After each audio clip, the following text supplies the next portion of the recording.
Bab 60. Kembali ke pemilik aslinya. Bibi Chen melihat ada sedikit kekecewaan di wajah Claire Sen. Dia tahu hiburan dari dirinya tidak berguna, dan hanya dapat mengatakannya sekali lagi, "Nyonya muda kedua, jangan berkecil hati. Bagaimanapun kamu baru masuk dalam keluarga Ye, dan harus baik-baik membina hubungan dengan tuan muda kedua." Bibi Chen dapat melihatnya. Sikap tuan muda kedua pada nyonya muda kedua tidak seperti biasanya. Mendengar ucapannya, Claire Sen mengangkat kepalanya, kemudian dengan tatapan hangat menatapnya. "Terima kasih Bibi Chen." Setelah makan bubur, Claire Sen berbaring, dan Bibi Chen mengatakan akan menjaganya sepanjang malam di sini. Kemudian Claire Sen meminta Bibi Chen untuk beristirahat di ranjang samping ranjang pasien. Kebetulan di dalam bangsal ini hanya ada dirinya seorang, sehingga Bibi Chen menerimanya. Claire Sen duduk sebentar, lalu memberikan Sally Han pesan menjelaskan keadaannya sendiri, kemudian dia tertidur. Keesokan harinya Sally Han datang ke rumah sakit. "Bibi, terima kasih telah menjaga Claire semalaman, hari ini biarkan aku yang menjaganya, kamu pulanglah dan beristirahat." Ucapan Sally Han sangat manis, dan dengan ramah memeluk lengan Bibi Chen lalu mengatakan ucapan-ucapan yang baik, sehingga membuat Bibi Chen menjadi senang, kemudian dengan cepat pergi. Setelah Bibi Chen pergi, Sally Han dengan cepat menutup pintu bangsal, dan kembali ke depan ranjang. "Kenapa? Kenapa terlihat misterius seperti itu?" Claire Sen tidak dapat menahannya dan bertanya. Mendengarkan ucapannya, Sally Han meliriknya. "Apakah kamu masih berani membicarakanku? Ini semua demi membantumu memeriksa sesuatu, jika tidak apakah aku harus bersikap misterius seperti ini?" Memeriksa sesuatu. Claire Sen teringat kancing tersebut, apakah sudah mendapatkan informasi?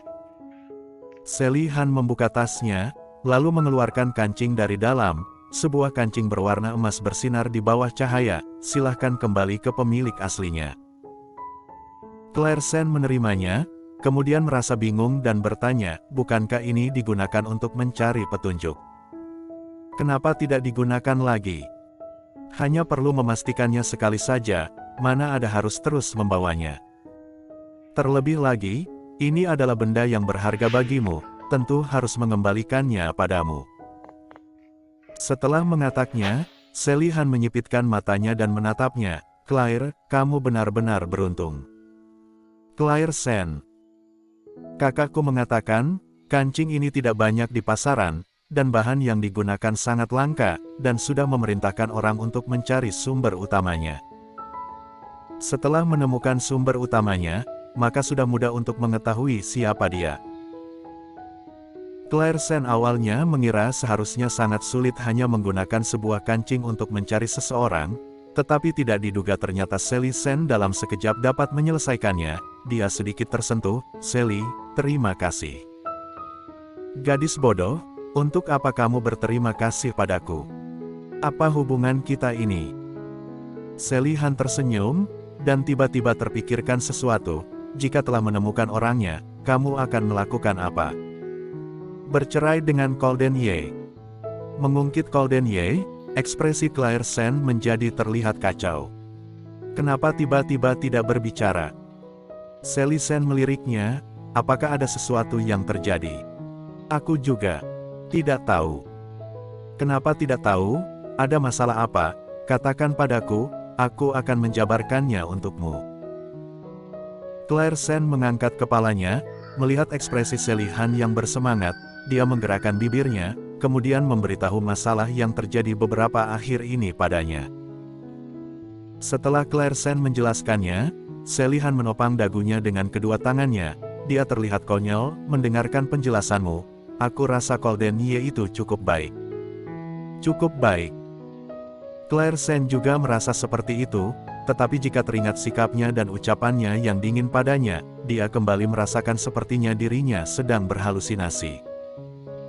Namun dia memiliki emosi yang tidak stabil, mungkin karena cedera pada kakinya. "Aku dengar seseorang yang memiliki kekurangan pada tubuh akan mudah kehilangan kendali, dan dirinya adalah seorang pria. Jika dirinya tidak dapat tegang, baginya ini akan benar-benar Claire Sen tiba-tiba teringat hari pertama saat dirinya tiba di keluarga Ye. Dia mengatakan kata-kata yang tidak bermoral pada Golden Ye agar dia tetap di sana. Kemudian, dia menariknya ke atas pangkuannya, membiarkan dirinya merasakannya. Jika Golden Ye tidak dapat tegang, maka apa yang menyentuhnya saat hari itu? Apa yang kamu pikirkan? Wajahmu memerah. Saat sedang melamun, kata-kata Selihan membuat nyawanya tertarik kembali. Claire Sen mantap Selihan yang sedang menatapnya. Wajahnya menjadi panas, kemudian batuk dengan pelan. Aku rasa, kita jangan membahas tentang hal ini lagi. Kenapa? Kamu sedih? Tidak. Kalau begitu beritahu aku apa yang kamu pikirkan tadi. Kenapa wajahmu menjadi merah saat aku sedang mengatakan tentang bagian miliknya? Jangan-jangan kamu telah mencobanya. Muncul senyuman jahat di wajah Selihan, tiba-tiba teringat sesuatu, lalu kembali berkata, tidak, bukankah tuan muda kedua keluarga Ye selalu tidak memiliki kemampuan? Seharusnya tidak bisa membuat wajahmu menjadi merah baru benar. Seli, kamu jangan mengataknya lagi. Claire Sen benar-benar sudah tidak tahan dengannya, dia benar-benar kotor. Aku tidak mengatakannya, sudah jelas wajahnya sendiri yang menjadi merah, aku hanya bertanya padamu saja. Claire Sen. Tok-tok. Pintu tiba-tiba terketuk, kemudian kenop pintunya diputar, tetapi tidak dapat terbuka, kemudian suara yang bingung muncul dari luar. Asisten Sen. Selihan melirik Claire Sen, dan menyadari ekspresi wajahnya berubah sangat banyak. Keluargamu. Seketika Selihan sudah dapat menebak orang yang datang. Tuan muda Ye, pintunya terkunci. Wajah Claire Sen menjadi pucat, dia benar-benar datang. Bukan kemarin sudah datang dan pergi. Kenapa hari ini datang lagi? Sebenarnya apa yang dilakukan? Tidak perlu khawatir. Di saat Claire Sen sangat tegang, Selihan memegang tangannya, kemudian memberikannya kedipan genit, ada aku di sini. Setelah mengatakannya dia tidak menunggu Claire Sen menjawab, Selihan langsung berdiri dan membuka pintu. Ketika Arthur Xiao sedang mengambil tindakan, pintu sudah terbuka, kemudian seorang wanita asing muncul di hadapannya. Arthur Xiao terkejut, dan berpikir apakah dirinya salah masuk bangsal, tetapi dia mengangkat kepalanya dan memeriksanya beberapa kali, lalu yakin bahwa ini sudah benar. Kalian datang mencari Claire Sen. Tidak menunggu Arthur Xiao berpikir lagi, Selihan berinisiatif bertanya. Mendengar ucapannya, Arthur Xiao baru melihat ke dalam bangsal, dan baru kembali sadar setelah melihat Claire Sen duduk di atas ranjang, kemudian menganggukkan kepalanya. Masuklah. Selihan membalikkan tubuhnya ke samping, kemudian Arthur Xiao baru berjalan ke belakang Golden Ye dan mendorongnya. Dan Selihan juga baru saat ini melihat sosok Golden Ye dengan jelas, meskipun duduk di atas kursi roda, tetapi karisma yang kuat menerjang ruangan. Wajahnya yang sangat tampan, seketika langsung menarik perhatian Selihan. Tatapannya sangat dingin, hanya meliriknya sejenak kemudian langsung menariknya kembali.